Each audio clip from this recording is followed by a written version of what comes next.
अंतर्जातीय दिव्यांग दिवस अवसर में बुधवार बालेश्वर जिला सामाजिक सुरक्षा विभाग पक्षर स्थानीय गांधी स्मृति भवन ठारे एक सभा अनुष्ठित हो जाइए। सभार मुख्य अतिथि भाव जिलापाल सूर्यवंशी मौर्य विकास जोगदे यह आनुष्ठानिक भाव उद्घाटन करते। दिव्यांगों सरकार विभिन्न योजना संपर्क में जिलापाल वक्तव्य कही।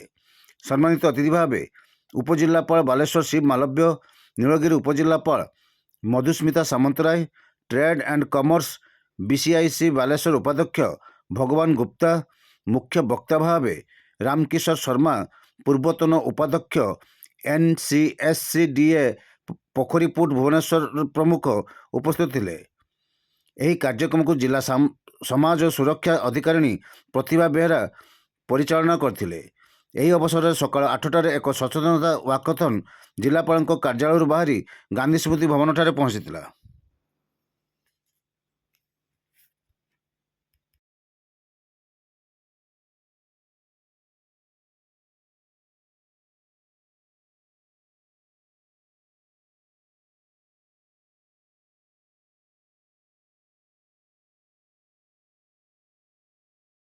सरकारी एवं बेसरकारी क्षेत्र में एम्प्लॉय मान को ट्रेनिंग दियंती 30 वर्ष कैरियर हो गलानी ट्रेनिंग रे।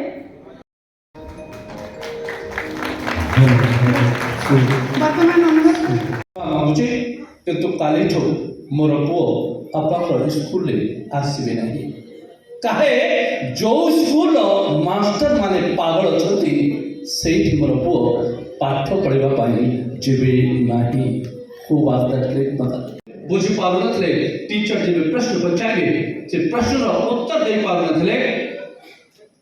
टीचर भाले ये पिलाटी मेंटली रिटार्डेड, इंटेलेक्चुअल डिसेबल्ड, मतलब each level we must have the disability inclusive और किसी जगह हम करे ए लोकतंत्र जो innate ability अच्छी जो क्षमता अच्छी यदि तांको में पॉजिटिव हिसाब रे यदि भाव दबो पॉजिटिव कथा कह दबो पॉजिटिव अपॉर्चुनिटी दे दबो एक एनवायरनमेंट दे दबो दे कैन।